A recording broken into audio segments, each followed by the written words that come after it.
I really do appreciate you joining me, and this is a bittersweet day for me, but I have a few things I'd like to say, and like I said, I appreciate y'all coming. To the point of why we're here, I'm going to make a statement regarding the 2021 municipal elections, and after my statement, I will take a few questions from the press. But before doing so, I think it's important for me to touch on some past and current issues that have influenced my decision. Almost 28 years ago, I was attempting to make a decision whether I would seek election to the Beaumont City Council. To put this in perspective, our youngest city council member serving today was barely 10 years old. Our current long-term city manager was in his early 20s, right out of college, at that time assistant to then city manager Ray Riley, and I was in my early 30s, a while back. Fast forward to recent weeks, I once again have found myself in the same position. However, this time around, I have been trying to decide if I want to seek an 8th term as your mayor.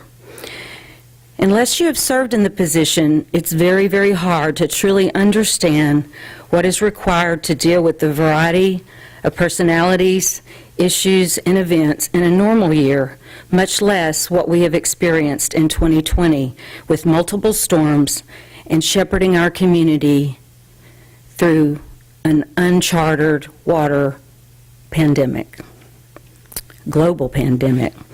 When I finally made my initial decision in the early 90s that I wanted to seek the position to become an at-large member of the Beaumont City Council, I started to develop a plan for the goals I would establish for my public service effort.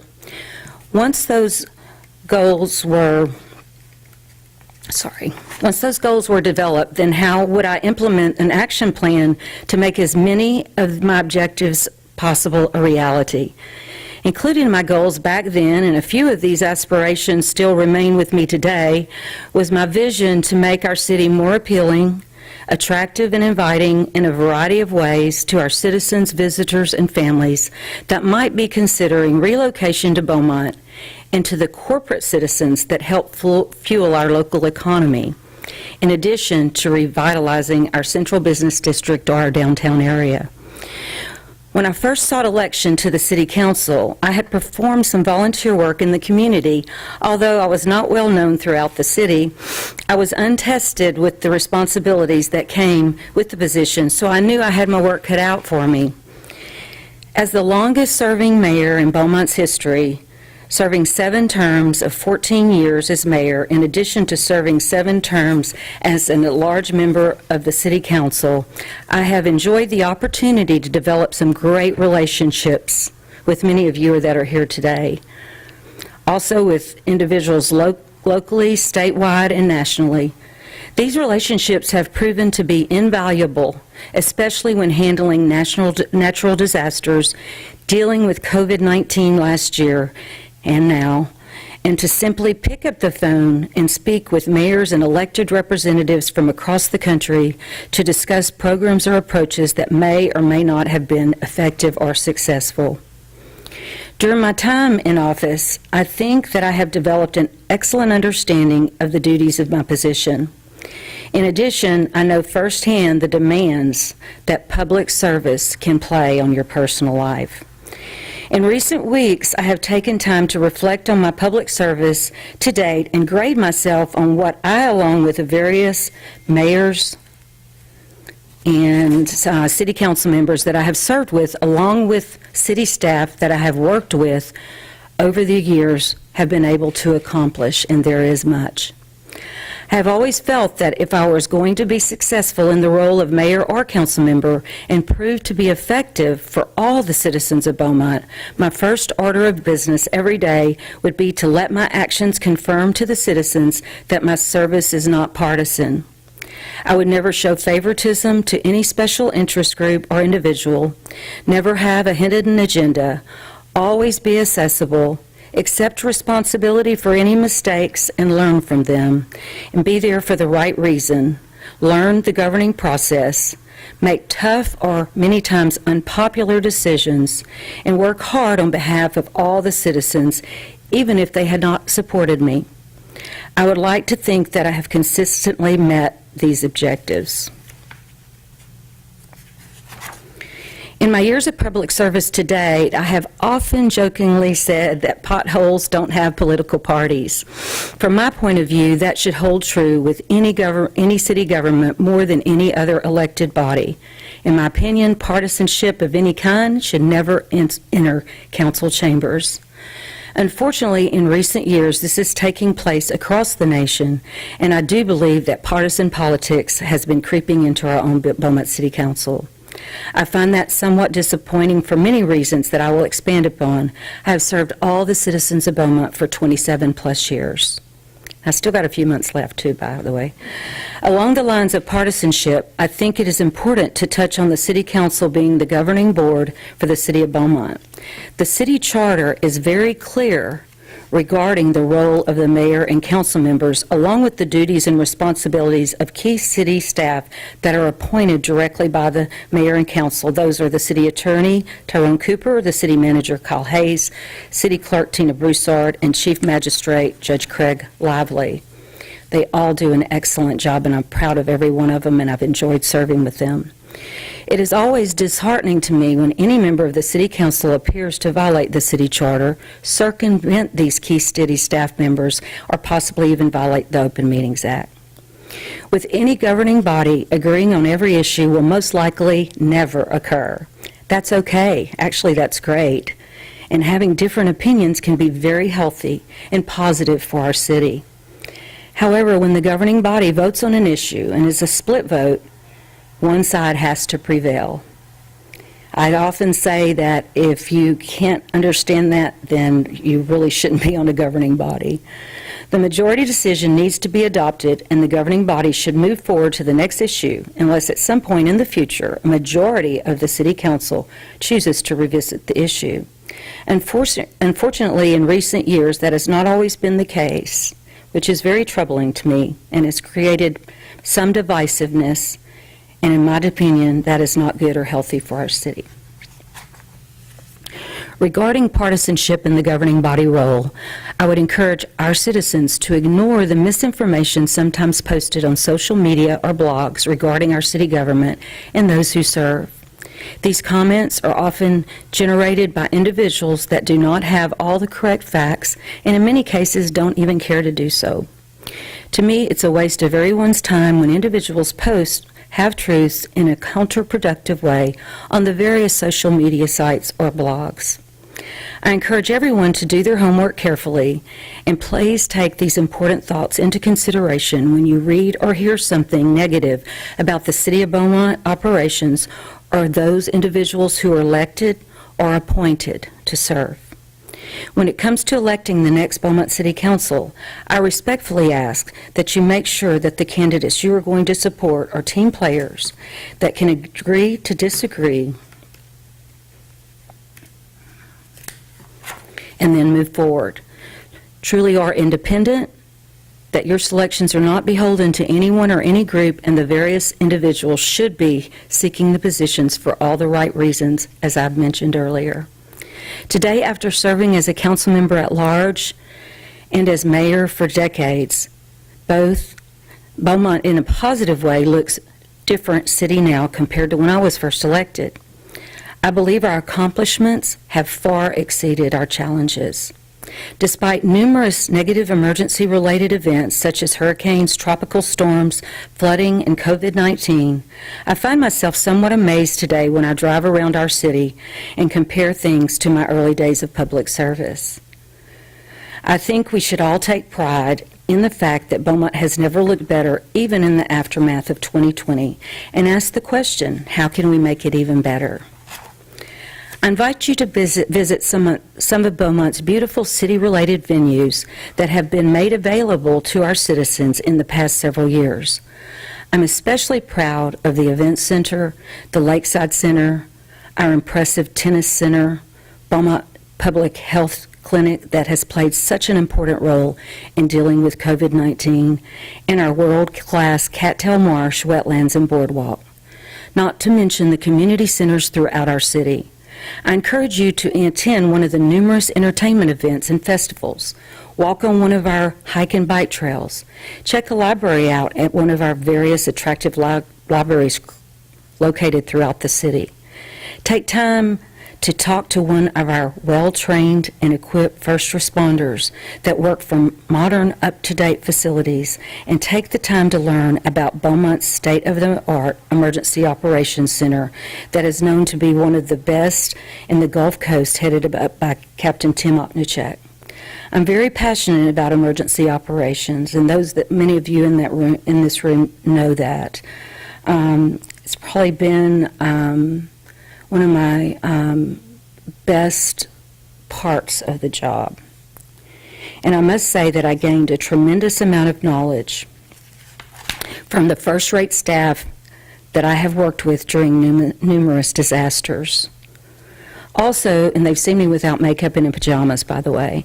Also, being that I'm a big animal lover, I'm also especially proud of our Beaumont Animal Services and Shelter that used to be a pound and now has earned the status of being one of the few no-kill city shelters in the state for almost 3 years. Although not actually part of our city government, take a look at the campuses of Lamar University and Lamar Institute of Technology. Both of these organizations have worked closely with the city to enhance their campuses, and both institutions are drawing students from around the world, and this makes our city even more appealing. I've talked a lot about bricks and mortar, infrastructure, quality of life initiatives, but in my opinion, one of the most important roles of the mayor, along with the city manager and financial staff, is to ensure that our city remains in a strong financial position and that audits are clean and transparent. I can honestly say that without a doubt, we have achieved that goal in most difficult of times. Again, even in the aftermath of 2020, our fund balance remains healthy. Fiscal responsibility is critical to any mayor's success. To save time, please review the list that I will provide at the end of my statement that recaps some of the city projects and efforts that stand out to me that I was involved with from start to finish or strongly supported since first being elected. I've had the unique opportunity to work with some tremendous staff members headed up by City Manager Kyle Hayes, who I can't say enough good things about, along with our City Attorney Tyrone Cooper. As I stated above, one person cannot do anything serving on a governing body. I'd be remiss if I didn't mention the consistent support of past mayors and many past and present council members. I have made what some might think is a campaign speech or laying out the groundwork of my accomplishments that would be the basis for another campaign. I have truly enjoyed serving as your mayor. The day I was elected, it was one of the greatest days of my life, with the exception of the day I married Rodney almost 38 years ago, and he's here today. I love our city and want to continue to be a part of our success. However, there is a time in life when we must evaluate where we are and where we want to go from this point. I believe now is the time for me to take that step.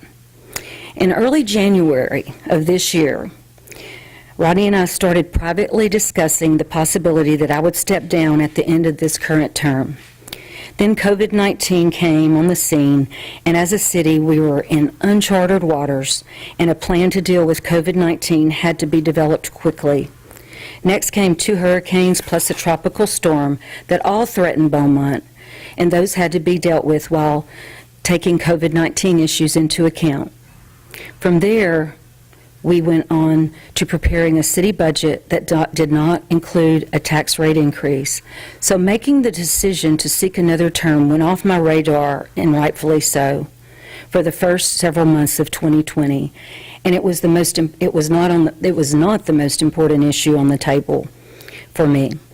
However, over the last several weeks, Rodney and I have gotten back on track regarding our future, and we prayed about a decision, discussed with trusted friends and family, and certainly gave the re-election topic a whole lot of thought. Some have asked if I have one more campaign in me. The support that I have been shown over the last several weeks while attempting to make my decision has been quite overwhelming.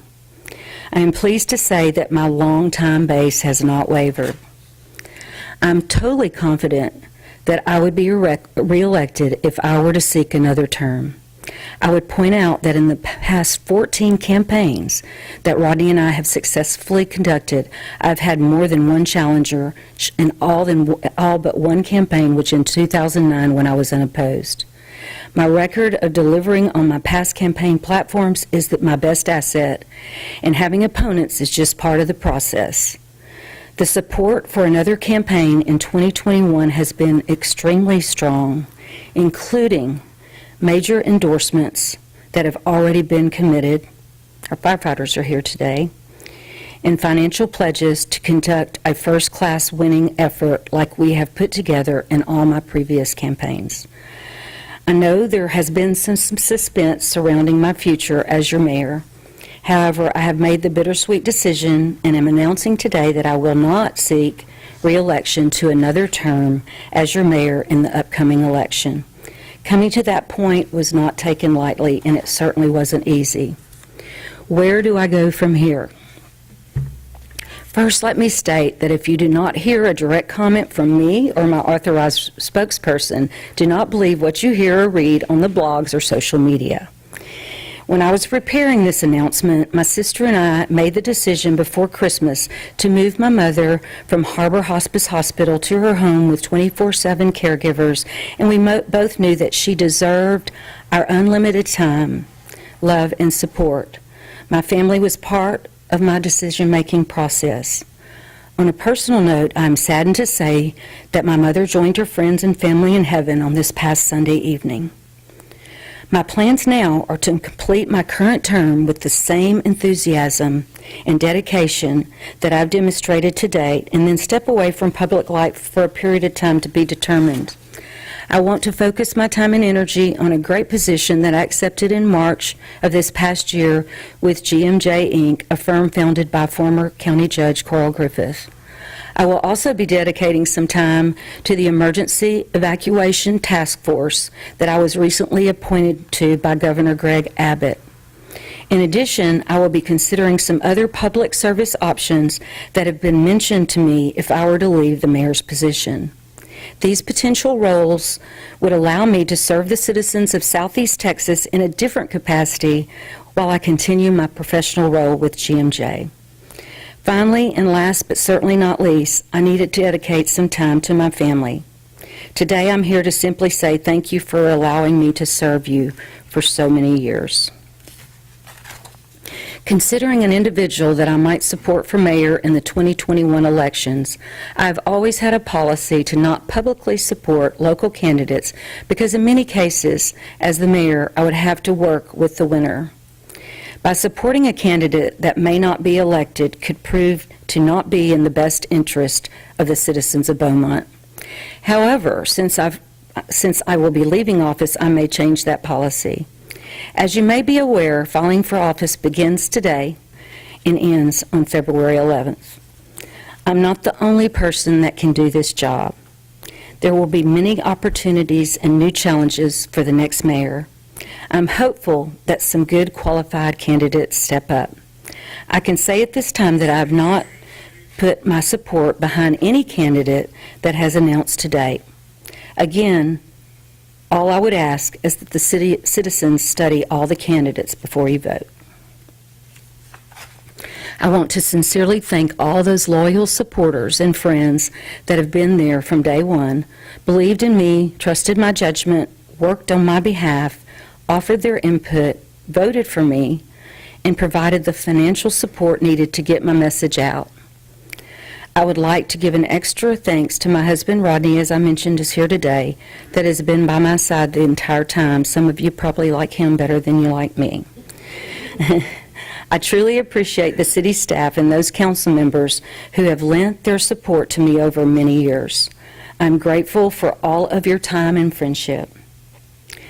I will continue to serve as your mayor until my term ends, which will probably be May or June, depending on the runoff. I'm not gone till I'm gone. So don't underestimate this last few months, okay?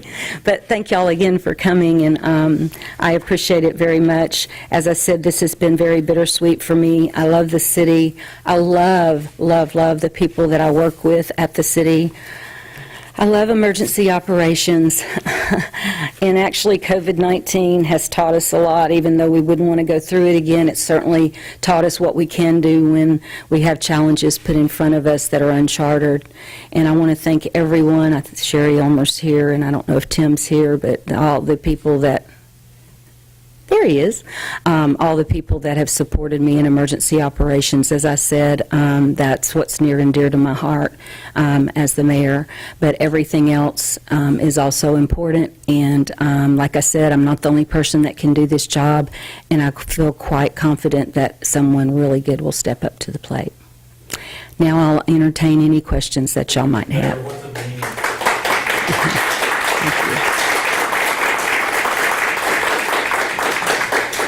I guess the applause is going to coattail my question. What's it mean to have so much support in this room today? Well, I actually didn't really invite anybody, so it means a whole lot, because I was trying to practice what I preach and make sure everyone could social distance, but the guys in the back work together every day, so I guess they're beside each other, but it means a tremendous amount. And like I said, I've always felt support from the community, and this is no different. And a lot of the people here today are city staff, and that means a lot when you have long-term city staff members. And I think you could compare us to just about any other city when you have the chief appointed officials that have been with us for so very long. That says a lot about the organization. And so I really appreciate all of them coming, and it means a lot. Thanks. Several criteria for people to evaluate when determining who will elect next. One of those is somebody running for the right reasons. To you, what are those reasons? The ones that I mentioned, that you need to not be beholden to any certain special interest group. You need to be open to all citizens because you're representing every citizen in the city. I've tried extremely hard to do that. I think I've done a pretty good job. You can never do a perfect job, but I've done a pretty good job at that.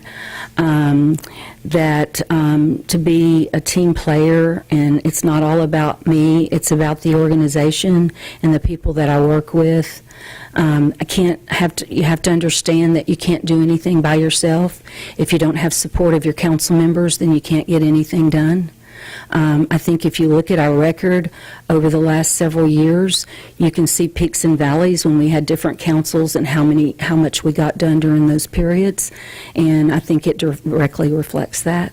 Mayor Ames, first, I would like to natural disasters and a pandemic. I'm sorry, would you say it again, and then I'll get to you next, okay?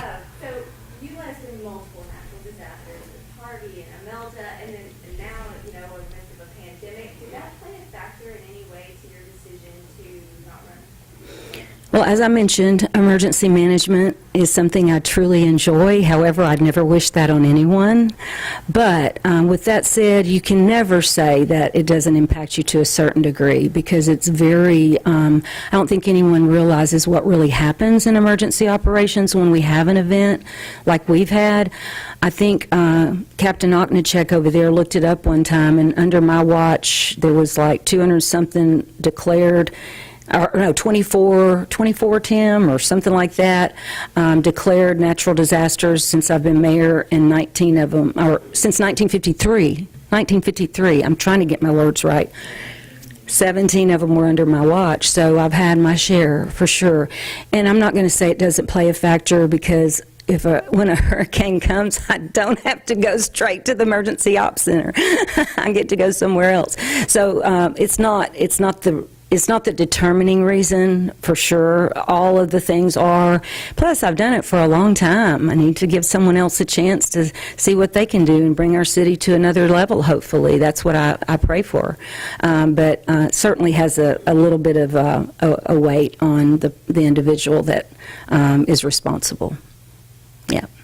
Mayor Ames, I would like to send my condolences to you and your family for your loss. Thank you. Secondly, I would like to ask, what do you want your legacy to be remembered as during your time in Beaumont? I used to call myself the hugging mayor, but that was when I was first elected. I don't really do that too much anymore for obvious reasons. That was a joke. But some of the staff members that are here will remember that. But I just think that that I was open and accessible, that I served all the citizens of Beaumont, and that's really important to me. Of course, our Emergency Operations Center is important to me. Our downtown area is very important to me. But overall, I want to be known as the mayor that everyone in town just about has her cell phone, because really and truly that is not an understatement.